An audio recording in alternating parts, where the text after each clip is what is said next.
The third level. The presidents of the New York Central and the New York, New Haven and Hartford railroads will swear on a stack of timetables that there are only two, but I say there are three, because I've been on the third level of the Grand Central Station. Yes, I've taken the obvious step. I talked to a psychiatrist friend of mine, among others. I told him about the third level at Grand Central Station, and he said it was a whacking dream wish fulfillment. He said I was unhappy. That made my wife kind of mad.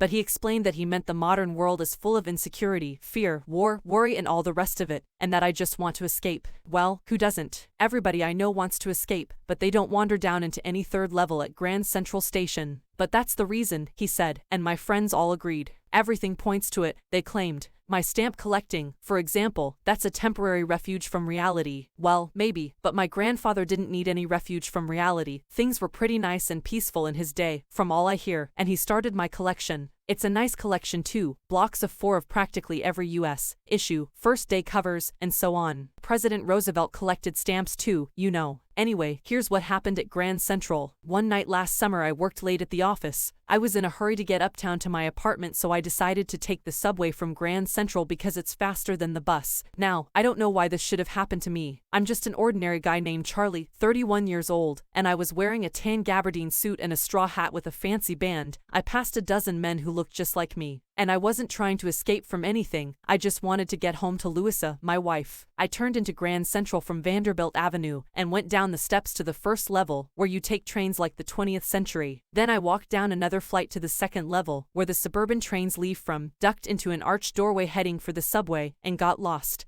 That's easy to do. I've been in and out of Grand Central hundreds of times, but I'm always bumping into new doorways and stairs and corridors. Once I got into a tunnel about a mile long and came out in the lobby of the Roosevelt Hotel. Another time I came up in an office building on 46th Street, 3 blocks away. Sometimes I think Grand Central is growing like a tree, pushing out new corridors and staircases like roots. There's probably a long tunnel that nobody knows about feeling its way under the city right now, on its way to Times Square, and maybe another to Central Park. And maybe, because for so many people through the years Grand Central has been an exit, a way of escape, maybe that's how the tunnel I got into. But I never told my psychiatrist friend about that idea. The corridor I was in began angling left and slanting downward, and I thought that was wrong, but I kept on walking. All I could hear was the empty sound of my own footsteps, and I didn't pass a soul. Then I heard that sort of hollow roar ahead that means open space and people talking. The tunnel turned sharp left. I went down a short flight of stairs and came out on the third level at Grand Central Station. For just a moment I thought I was back on the second level, but I saw the room was smaller, there were fewer ticket windows and train gates, and the information booth in the center was wood and old-looking.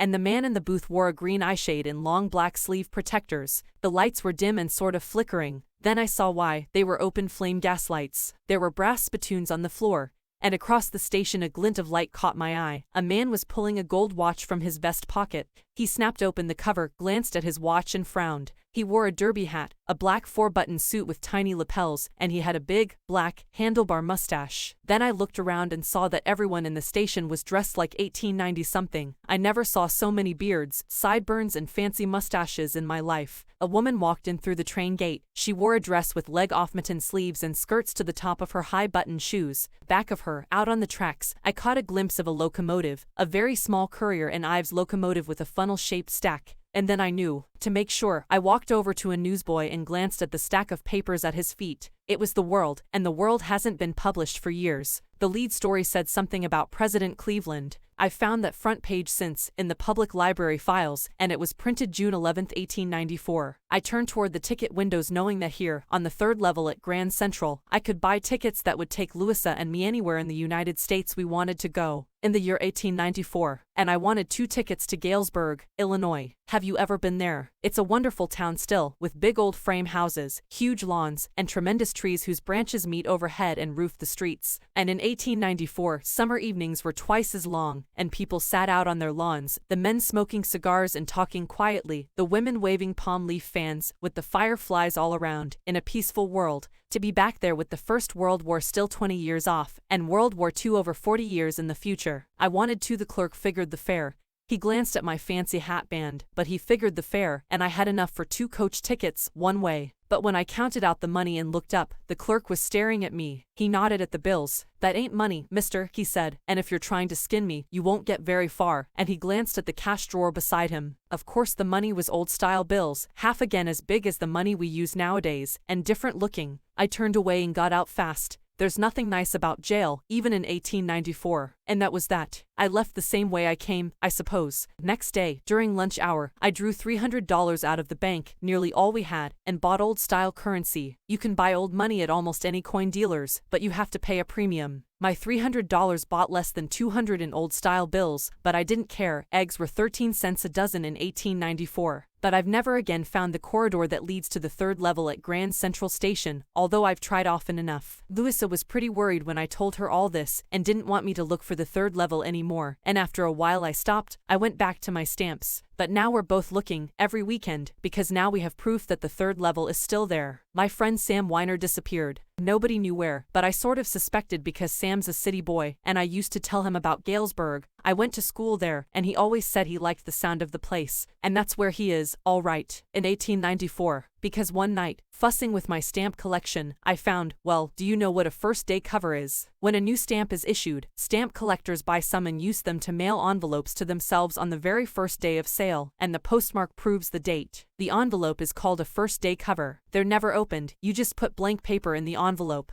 That night, among my oldest first-day covers, I found one that shouldn't have been there. But there it was. It was there because someone had mailed it to my grandfather at his home in Galesburg. That's what the address on the envelope said. And it had been there since July 18, 1894. The postmark showed that, yet I didn't remember it at all. The stamp was a 6-cent, dull brown, with a picture of President Garfield. Naturally, when the envelope came to Granddad in the mail, it went right into his collection and stayed there till I took it out and opened it. The paper inside wasn't blank. It read, "I got to wishing that you were right. Then I got to believing you were right. And, Charlie, it's true, I found the 3rd level. I've been here 2 weeks, and right now, down the street at the Dolly's, someone is playing a piano, and they're all out on the front porch singing 'Seeing Nellie Home.' And I'm invited over for lemonade. Come on back, Charlie and Louisa. Keep looking till you find the 3rd level. It's worth it, believe me." The note is signed Sam. At the stamp and coin store I go to, I found out that Sam bought $800 worth of old-style currency. That ought to set him up in a nice little